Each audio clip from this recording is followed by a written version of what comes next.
Assalamualaikum warahmatullahi wabarakatuh. Jumpa lagi dengan saya, Leni Yunita, calon guru penggerak Angkatan 7 SD Negeri 02 Jambak, Kabupaten Pasaman, dengan pengajar praktik Ibu Redatul Hayati dan fasilitator Ibu Zahratil Husna. Koneksi antar materi modul 3.2, pemimpin dalam pengelolaan sumber daya. Tujuan pembelajaran, CGP mampu menghubungkan materi modul ini dengan modul-modul yang didapat sebelumnya. Buatlah kesimpulan tentang apa yang dimaksud dengan pemimpin pembelajaran dalam pengelolaan sumber daya dan bagaimana Anda bisa mengimplementasikannya di dalam kelas, sekolah, dan masyarakat sekitar sekolah. Sekolah sebagai ekosistem. Sekolah sebagai ekosistem adalah bentuk interaksi antara faktor biotik dan abiotik. Faktor biotik terdiri dari murid, kepala sekolah, guru, tenaga kependidikan, pengawas, orang tua, dan wali murid, masyarakat sekitar sekolah, dinas terkait, serta pemerintah daerah. Sedangkan faktor abiotik terdiri dari keuangan, sarana dan prasarana, serta lingkungan alam. Kedua unsur ini saling berinteraksi antara satu dan lainnya sehingga mampu menciptakan hubungan yang selaras dan harmonis. Pendekatan dalam pengelolaan ekosistem.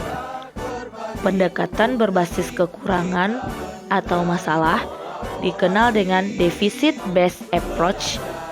Pendekatan berbasis aset, asset based approach.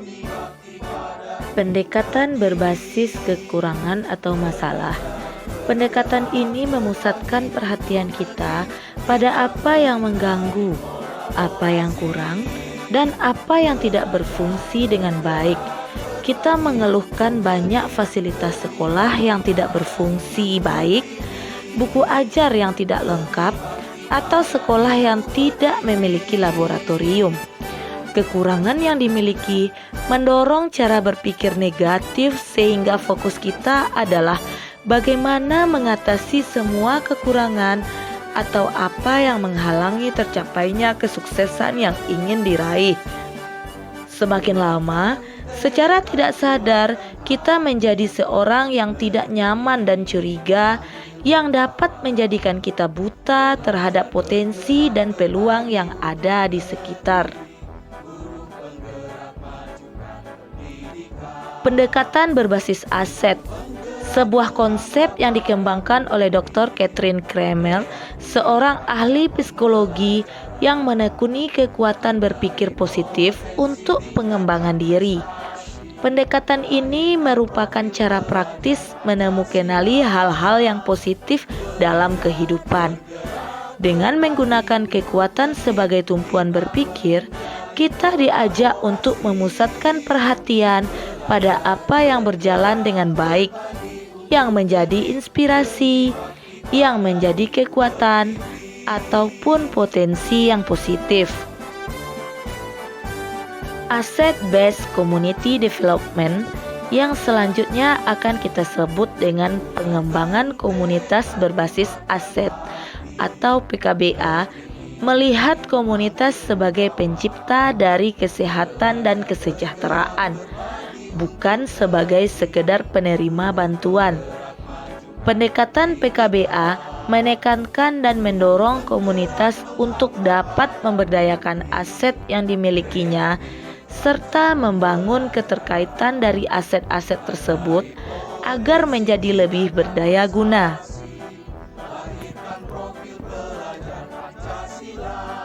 Aset yang terdapat dalam suatu komunitas terdiri dari modal manusia, modal sosial, modal politik, modal agama dan budaya, modal fisik, modal lingkungan alam, dan modal finansial. Cara mengimplementasikan di kelas. Memaksimalkan pemanfaatan ruang kelas dan berbagai sarana untuk menunjang kenyamanan siswa dalam belajar. Memfasilitasi pengembangan kreativitas murid sesuai bakat dan minatnya. Berkolaborasi dengan rekan sejawat untuk membantu pengelolaan dan pengembangan sumber daya kelas. Memanfaatkan aset finansial untuk keperluan dan kebutuhan kelas. Memaksimalkan budaya gotong royong dan kebersamaan di kelas. Memaksimalkan pengelolaan dan pemanfaatan aset sekolah untuk menunjang pembelajaran. Cara mengimplementasikan di sekolah. Berkolaborasi dengan seluruh warga sekolah untuk meningkatkan mutu sekolah. Membentuk komunitas sekolah yang bertujuan untuk pengembangan sekolah. Memaksimalkan pemanfaatan sarana dan prasarana yang ada di sekolah. Memanfaatkan keuangan sekolah untuk kegiatan operasional sekolah dengan baik. Memaksimalkan pemanfaatan lingkungan sekolah untuk menunjang kegiatan pembelajaran. Cara mengimplementasikan di masyarakat.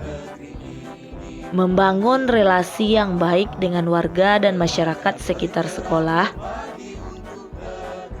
Berkolaborasi dengan orang tua dan wali murid untuk meningkatkan mutu sekolah.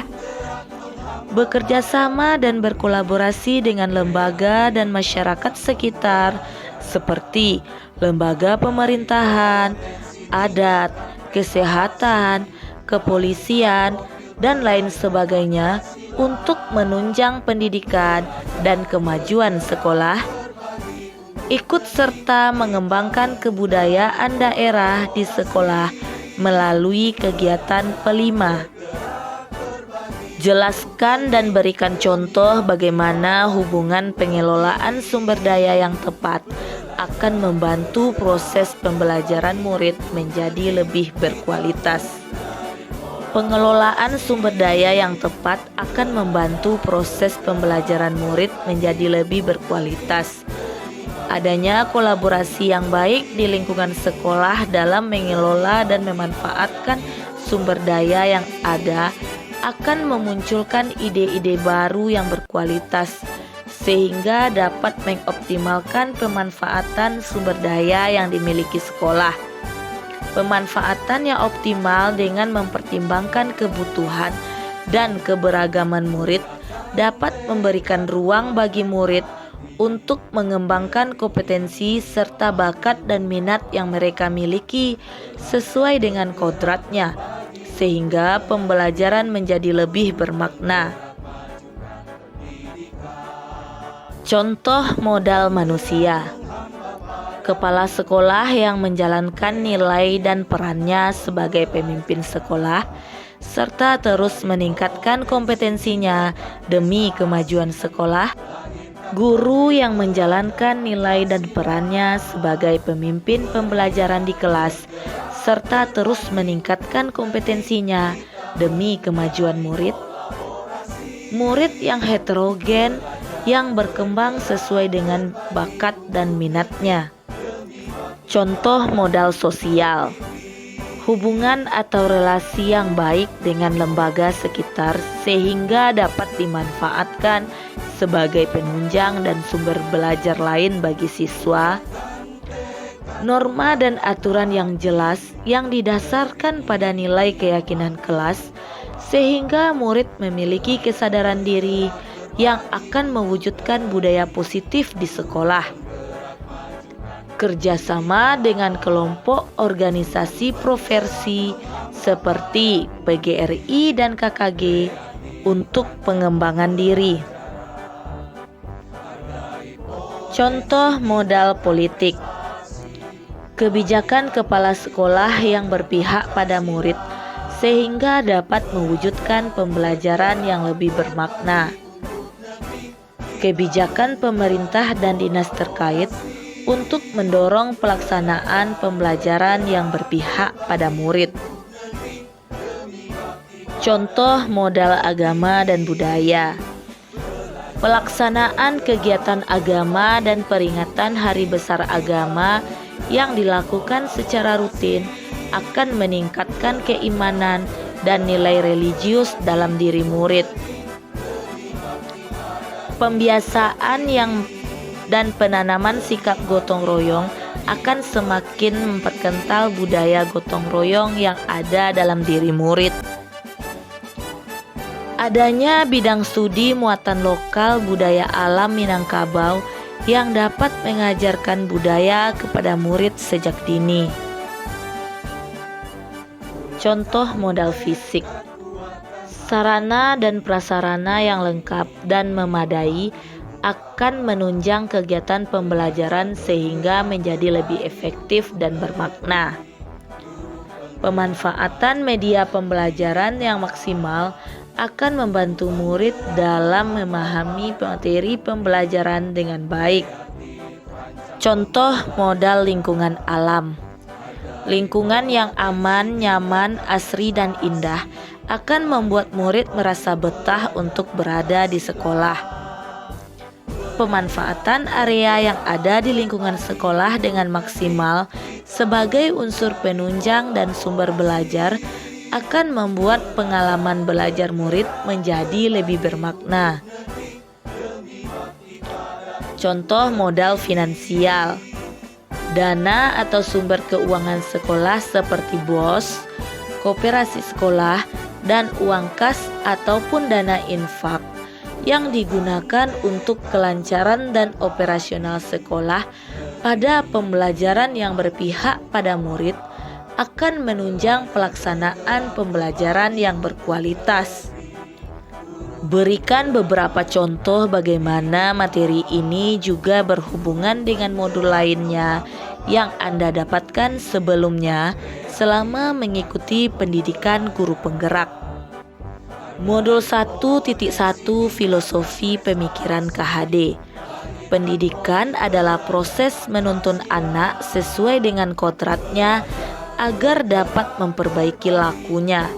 Setiap anak lahir dengan kodratnya yang berbeda. Tugas pendidik untuk mengembangkan setiap kodrat pada anak tersebut agar menjadi pribadi yang bijaksana. Guru yang berperan sebagai pemimpin yang dapat mengelola dan memberdayakan seluruh aset yang dimiliki oleh murid dan sekolahnya demi menciptakan pembelajaran yang dapat menuntun murid sesuai dengan kodratnya sehingga dapat mencapai kebahagiaan yang setinggi-tingginya. Modul 1.2 Nilai dan peran guru penggerak. Nilai tersebut terdiri dari berpihak pada murid, mandiri, reflektif, kolaboratif, dan inovatif. Sedangkan peran guru penggerak adalah menjadi pemimpin pembelajaran, menjadi coach bagi orang lain, mendorong kolaborasi, mewujudkan kepemimpinan murid, dan menggerakkan komunitas praktisi. Dengan menerapkan nilai dan peran guru penggerak dengan baik, maka seorang pendidik akan mampu mengelola sumber daya yang ada di sekolah sehingga mampu mewujudkan pembelajaran yang berkualitas dan berpihak kepada murid. Nilai dan peran guru penggerak tersebut menjadi nilai positif yang akan mendorong guru untuk menggunakan pendekatan berbasis aset. Modul 1.3 Visi Guru Penggerak. Visi ini bertujuan untuk mencapai perubahan yang lebih baik dari kondisi saat ini. Visi tersebut dapat diwujudkan dengan melakukan perubahan menggunakan pendekatan inquiry apresiatif yang dikembangkan oleh David Copperrider, model Bagja. Sebagai pemimpin pembelajaran, guru harus memiliki visi untuk melakukan perubahan ke arah yang lebih baik dengan berbasis kekuatan atau aset Guru harus mampu mengidentifikasi setiap potensi dan aset yang dimiliki oleh kelas dan sekolahnya, sehingga dapat diberdayakan dan dimaksimalkan untuk mencapai visi sekolah yang berpihak pada murid. Modul 1.4 Budaya Positif. Melalui pembelajaran materi budaya positif ini, diharapkan kita dapat menciptakan budaya positif berdasarkan nilai-nilai kebajikan yang universal berupa profil pelajar Pancasila dengan menanamkan motivasi secara intrinsik pada siswa. Untuk dapat mewujudkan budaya positif di lingkungan sekolah, seorang guru sebagai pemimpin pembelajaran harus dapat menempatkan dirinya sebagai manajer yang dapat mengelola setiap aset yang dimiliki sekolah, sehingga dapat menunjang terwujudnya budaya positif tersebut. Modul 2.1 Pembelajaran untuk memenuhi kebutuhan belajar murid. Pembelajaran berdiferensiasi di mana pembelajaran tersebut dilaksanakan untuk memenuhi kebutuhan belajar murid, sehingga semua murid mendapatkan pengalaman belajar yang diharapkan dengan menggunakan strategi-strategi pembelajaran diferensiasi berupa konten, proses, dan produk. Ketika guru mampu mengelola sumber daya kelas dengan baik serta dapat mengidentifikasi dan mengembangkan aset yang dimiliki kelasnya, maka ia akan dapat memberikan pengalaman belajar yang sesuai dengan kebutuhan belajar murid, baik secara konten, proses, ataupun produk. Guru dapat menerapkan pembelajaran berdiferensiasi dengan memaksimalkan aset atau potensi yang dimiliki oleh ekosistem kelasnya. Modul 2.2 Pembelajaran Sosial Emosional. Pembelajaran sosial emosional mengacu pada 5 kompetensi berupa kesadaran diri, manajemen diri, kesadaran sosial, keterampilan berelasi, dan pengambilan keputusan yang bertanggung jawab, yang dikuatkan dengan berdasarkan pada kesadaran penuh atau mindfulness. Penguasaan 5 kompetensi sosial emosional sangat dibutuhkan bagi seorang guru dalam mengelola aset ekosistem sekolahnya. Diperlukan kemampuan sosial emosional yang baik sehingga segala keputusan yang diambil dapat dipertanggungjawabkan dengan baik. Modul 2.3 Coaching untuk supervisi akademik. Coaching untuk supervisi akademik dilakukan dengan menggunakan alur tirta, terdiri dari tujuan umum, identifikasi, rencana aksi, dan tanggung jawab. Proses coaching ini sangat diperlukan dalam upaya mengidentifikasi dan menggali aset atau sumber daya yang dimiliki oleh ekosistem sekolah. Dengan memanfaatkan prinsip coaching, maka aset atau sumber daya sekolah akan dapat dimanfaatkan secara optimal dan dapat dipertanggungjawabkan. Modul 3.1 Pengambilan keputusan yang berbasis nilai-nilai kebajikan sebagai pemimpin. Pengambilan keputusan dilakukan berdasarkan pada nilai kebajikan, keberpihakan kepada murid, serta dapat dipertanggungjawabkan. Pengambilan keputusan ini menerapkan paradigma, prinsip, serta langkah pengambilan dan pengujian keputusan. Dalam mengelola aset atau sumber daya, guru sebagai seorang pemimpin pembelajaran harus dapat mengambil keputusan yang berbasis pada nilai kebajikan agar dapat memberikan pengalaman belajar yang berpihak pada murid sehingga pembelajaran menjadi lebih bermakna. Ceritakan pula bagaimana hubungan antara sebelum dan sesudah Anda mengikuti modul ini, serta pemikiran apa yang sudah berubah di diri Anda setelah Anda mengikuti proses pembelajaran dalam modul ini. Sebelum mempelajari modul 3.2 Pemimpin dalam Pengelolaan Sumber Daya, saya lebih sering berpikir berdasarkan pada masalah, kelemahan atau kekurangan tanpa melihat sisi positif yang dimiliki oleh ekosistem kelas saya. Sehingga sesuatu yang saya kerjakan menjadi kurang maksimal dan saya menjadi lebih sering mengeluh.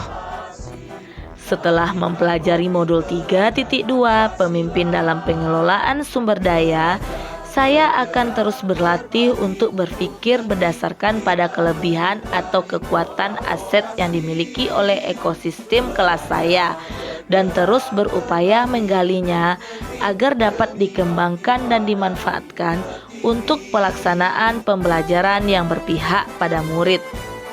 Pemikiran yang berubah setelah mengikuti proses pembelajaran.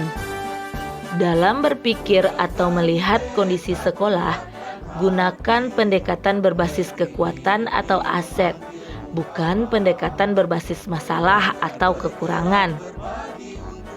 Aset bukan hanya benda-benda yang bersifat fisik, tetapi meliputi unsur biotik dan abiotik dalam suatu ekosistem.